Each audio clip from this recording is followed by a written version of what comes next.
Hey up everybody, my name's Joshua Morrison, director of Johnny Moz's Lessons in Confidence. Today I want to talk a little bit about gender identity, right? So when I was a kid, when I was like sort of 4 or 5 years old, I was in nursery, which is a kindergarten for you Americans and Europeans, etc. When I was in that sort of age bracket, I used to like wearing dresses. I really used to enjoy it, and you know, I don't think I thought anything of it. I just enjoyed the flowy prettiness of it, you know? Like there was this red one I remember that there was at nursery in the dressing up box. I always used to wear it, right? And when you're 4 and you're in nursery, it's kind of fine, right? And then I kind of got into reception, and then year 1 and then year 2, which I think is the equivalent of grade 1, like first grade in America. So I was in year 2 and I was still wearing these dresses. And I remember distinctly one time I put a dress on, and I remember a bunch of boys that must have been like year 6 or like grade 5. They were pointing and sneering and laughing at me, right? And I remember seeing that, and I thought, right, I better stop wearing these dresses. I'm too old for this. And then I never really wore them again after that. It's the same way, you know, when you're a little kid, you say mummy and daddy, and then at a certain point, you start saying mum and dad. It's kind of like that, I think. And I never wore dresses again after that. And my sense of fashion for a long, long time was, it was nothing like this. This is all extremely recent, right? It was plain t-shirts, basic jeans, usually with rips in them, not because I liked jeans with rips in them. In fact, I hated jeans with rips in them, but they were just easier to get, or like they would get ripped and I would just leave them there and not bother to repair them. You know, I just have one jacket that would just stick around forever until it fell apart, and then I'd buy another jacket that would stick forever until it went grim and would fall apart. And I had no sense of, I guess, not necessarily identity, because I didn't align my sense of self with my sense of fashion, but I had no sense of communicating myself through the medium of clothing, right? And I think I did that because after, I'm not going to prescribe all of it to that one experience in year 2, but for the sake of the narrative of this video, I will say that because of that incident, I think after that I stopped dressing as interestingly. After that, there was no more dresses, there was none of that. It was just a simple, you know, bog standard t-shirt, bog standard jeans, bog standard shorts, no experimentation, no, you know, interest in trying new styles or trying new things or seeing what fit me, not literally, but in terms of, I guess, a sense of style. You know, like I'd look at, say, I don't know, goth people with their like leather outfits and stuff, with all the chains and stuff, and I think that's not for me. And I would see, say, more hippie type people who, as you can probably tell, with these fucking trousers, I've started to lean more into that kind of thing. I would look at them and think, oh, they're kind of all right. I didn't judge them as much. But I would look around and I would be a little bit more like, why are people bothering to put all these clothes on? And I would think that they're doing it for the sake of other people's validation and approval, right? And it's only been in the last sort of, since I started this YouTube channel really, and I started having eyes on me, you know, since I started getting successful, that I started thinking more about how I dress. And in a way, at first I was worried that I was doing it just for the viewers. You know, I'm dressing nicely for the sake of use, but I'm not. I'm dressing nicely outside of filming videos. I'm dressing the way that I like to dress, like this. Outside of doing these videos, I go out and do normal stuff, you know. Obviously, I have basic clothes still that I might wear, you know. If I'm gonna go to Lidl, I'm not gonna put a load of effort in. You know, if I'm gonna go to work, it's a plain black t-shirt, plain, you know, blue jeans, you know, whatever, right? But as I started to think more and more about the styles of clothing that I was wearing, right? I was looking in the women's section, right? Out here in Lithuania, there's a chain of shops called Humana. And for some reason, they have these sales where you can get like anything for 2, 3 or 4 euros, right? And I'm talking like full on jeans, massive, you know, ornate dresses, all this kind of mad stuff that you can get for 4 euros. And I was looking at it and thinking, wow, the women's sections are huge, right? And it's the same back home in England. The women's sections go on forever, and the men get this little speck like that, just over there, where there's a few plain t-shirts, a few pairs of trousers, and a few things with Puma written on them, right? And I kind of looked at it, and I used to be sort of jealous of the fact that women got to I don't know, express themselves more. But at the same time, I was also glad that there wasn't this expectation of men to do the same, because I do think that if you're a woman, that there is this expectation that's kind of thrust upon you by, I don't know, the norms of society to look, you know, the part, you know, to dress not necessarily feminine, but to dress nice, you know. And I thought, well, I'm glad that there isn't that expectation on me. You know, for instance, I'm very glad that, you know, men don't have this expectation of having to wear makeup and all this sort of stuff, because you know, whenever I see my girlfriend or whoever doing makeup, you know, and it takes forever, and they've got to do it basically all the time, even if it's just a basic day out, they still put a little bit on, and I think, oh, fucking glad I don't have to do that, you know. I mean, I'm just glad that that's not an expectation, that I can just come on camera with a bit of stubble and it doesn't matter, you know. And it got me thinking a little bit about gender, particularly in terms of societal norms, right? So in the sort of 50s, let's use the 50s Americana traditionalism as an example. You know, the man is meant to be manly, the woman is meant to be womanly, there's masculinity and there's femininity, and they're a binary. Men are masculine, women are feminine, and that's that. Men go to work, men do all the DIY, men wear overalls, men do, like, take the trash out, all this sort of stuff, and women are homemakers, and they sort of sit around and they cook the food, they look after the children, and, you know, they're kind of the ones that sort of are the engine that keeps the household running, whereas the man seems to be this sort of like front-facing presentation, this ideal of what the household is. Meanwhile, the woman is the one in the back end actually dealing with all the stuff, like an IT consultant, right? And I've never really liked that idea. I've never particularly subscribed to the idea of gender roles, for instance, you know. I feel like they're not necessarily outdated. I think that they never should have been a thing, because not every woman wants to be like that, and not every man wants to be like that. People want to be who they are, because people are people. We aren't you know, designated by what our genitalia are, right? Only time we are is when it comes to the act of mating in itself to create new life. That's the only time that it's actually of any use, right? And yeah, there are some, you know, general trends, like for instance, men are physically stronger than women by a massive margin, right? So, you know, that's probably the only gender role that I do subscribe to, is that I feel that because I am the man, I have a duty to sort of protect the woman that I'm going out with, right? And that it's my job to make sure that she's safe and that she feels comfortable and that kind of thing, right? That's the only one that I really prescribe to.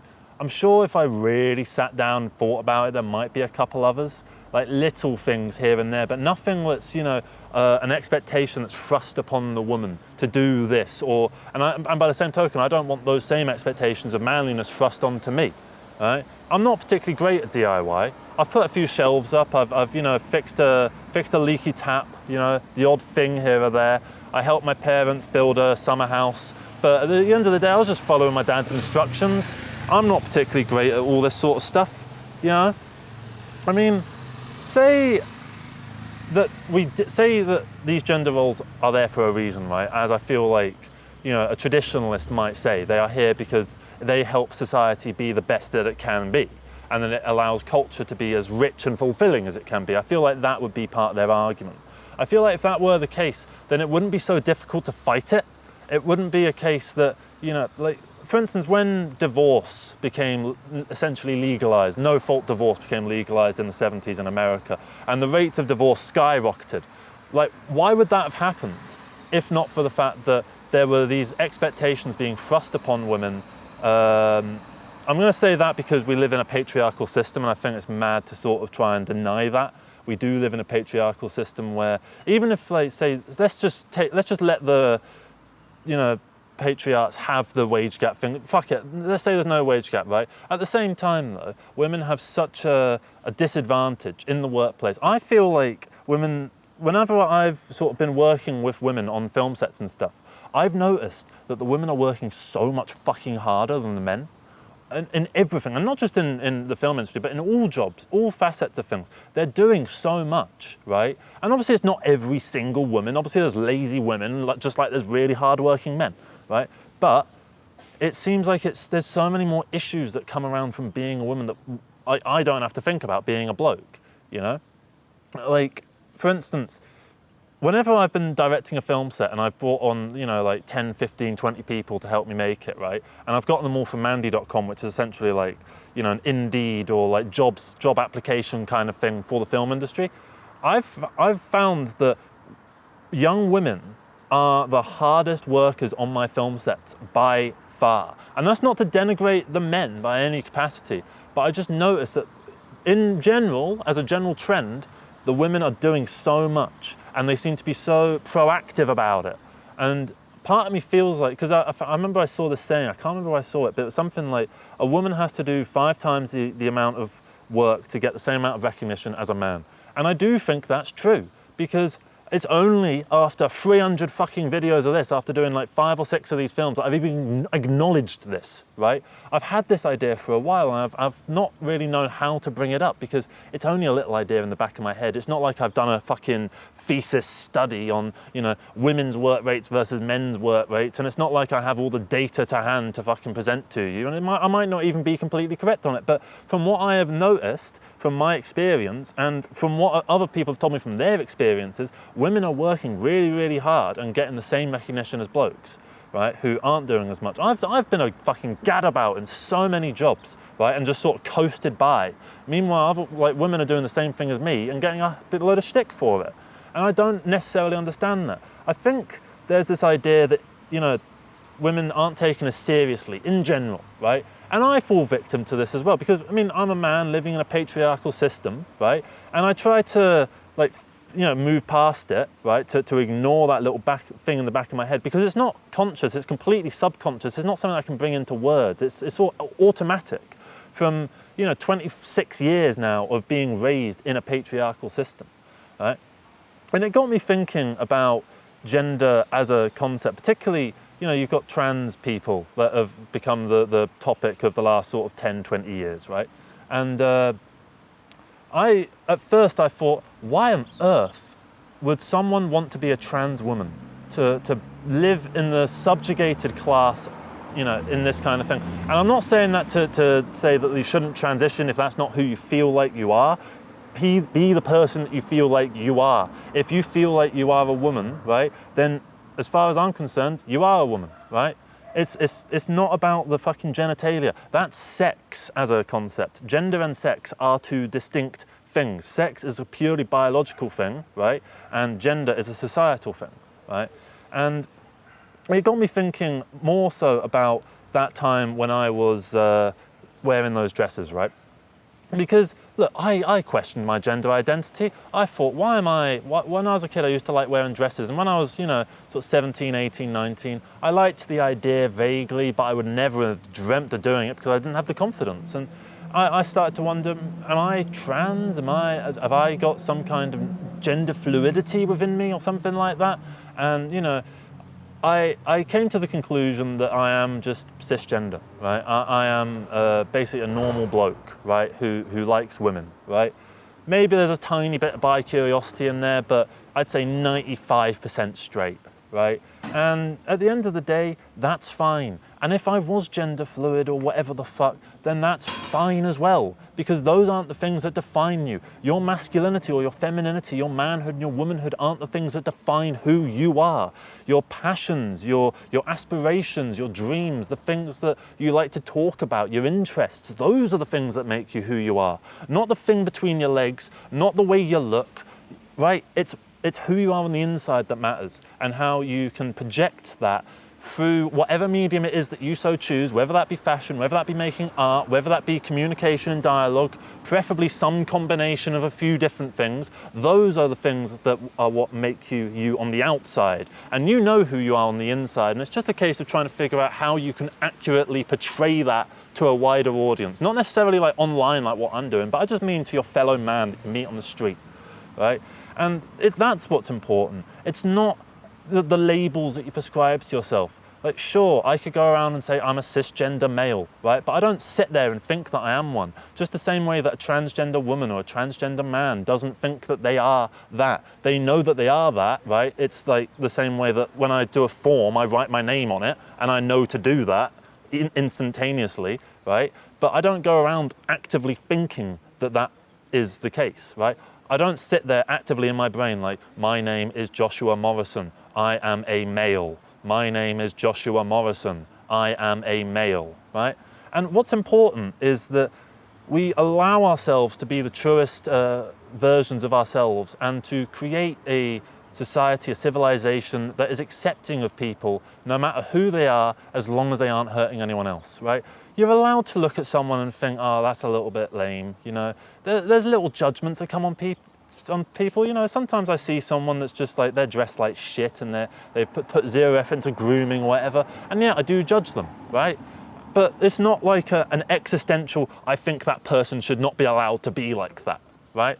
But if they so choose to be like that, then that's their thing. That's what they want to do, and I'm not going to get in the way of it, right? Maybe they are dressing like that with zero effort put in because the same way that I was when I was sort of 17, 18, 19, because I didn't have the confidence to express myself truly. And that comes down back again to the fact that we have this sort of regressive thing at the moment where we're starting to judge people more based on what they are and what they want to be and all this sort of stuff, rather than just accepting people for who they are, right? Because none of this stuff impacts our ability to, you know, work or our ability to make a family or our ability to do whatever, right?